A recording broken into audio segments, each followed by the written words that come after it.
What is up, you guys? Anthony here today. We are going to be doing an upgrade to my car that I've wanted to do for a long time, and that is new suspension arms. We have some all-new Gktech parts, and then we're also going to be changing the oil. We're going to try and get the car back on the ground today and hopefully driving again so we go drifting.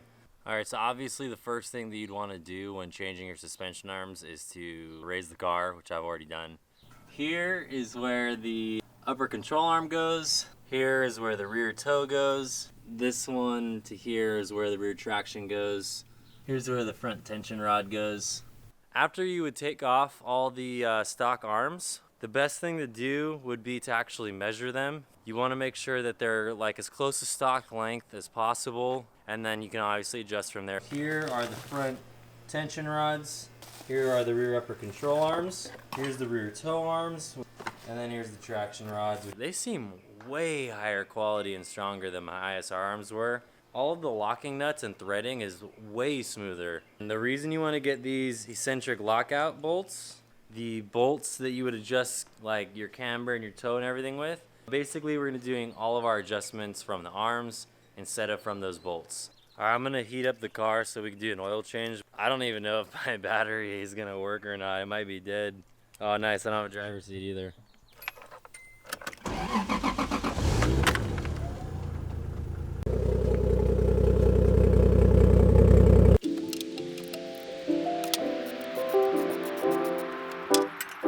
Think I can do without getting oil on my hands?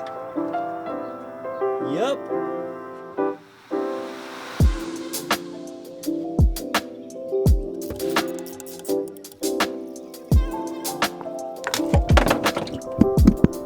That's one way to do it. I was using Royal Purple before. My brother uses Motul in the STI, so I'm trying out the exact same oil he uses. Just want to finger it just like that.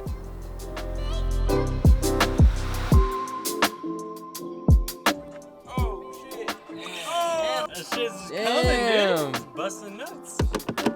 Oh, damn! Cracked your power.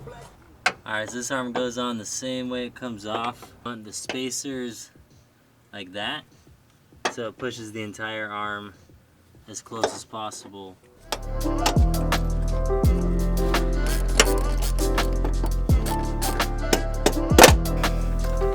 This shit must be a bitch, huh? That shit was a bitch! You have to put this bolt in first because the spacers that came with these arms, the problem is there's a bend in the subframe. I know I was hammering the shit out of it, but I didn't actually bend the cross member at all. This is a tool that you need to complete this job. Alright, we're gonna do the rear toe arm first. Your heim joint end is gonna go into the subframe, and then the back is gonna go on this rear joint here. So this is where we're gonna use those eccentric bolts.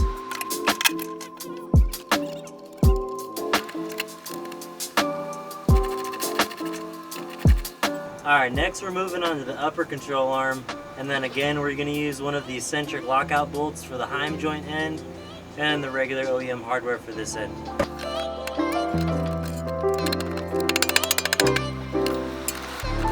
Lastly, the traction arm, which goes on the front.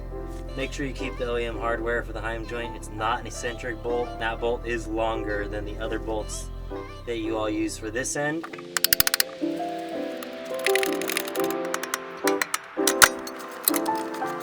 You're going to want to put the traction rod on first. I could not get this to line up for the life of me once I had the camber and the toe on. I got all the arms on. And Andrew spilled oil all over the driveway doing some oil change. I'm about to fuck my quarter pounds up. Check this out. Oh my god, there's so much like ridiculous amount of toe in. Oh, there you can tell. It literally looks like I'm turning. I'm gonna be fucking skidding tires going in a straight line. That's exactly why you need an alignment when you're done with this, because this shit is fucked. And I'm running out of sunlight, otherwise I'd adjust a little better myself.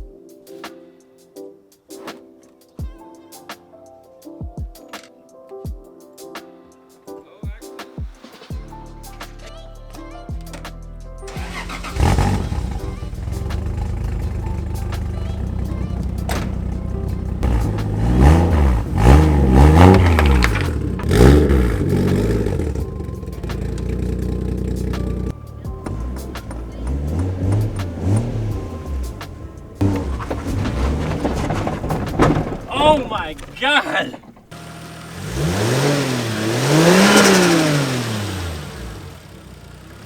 And just pulling in the Subaru right now.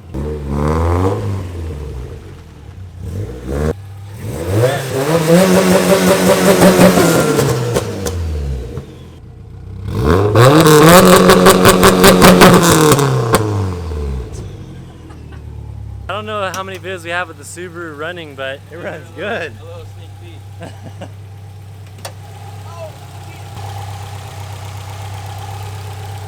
Yeah, what's done to it? Bolt-ons. Oil got changed for the first time, put the Gktech suspension arms on. Car's in alignment now, and then it's pretty much ready for the track again. Thank you guys for watching. Don't forget to like and subscribe and wait for more, and then you get to see more of this car. Peace out, guys.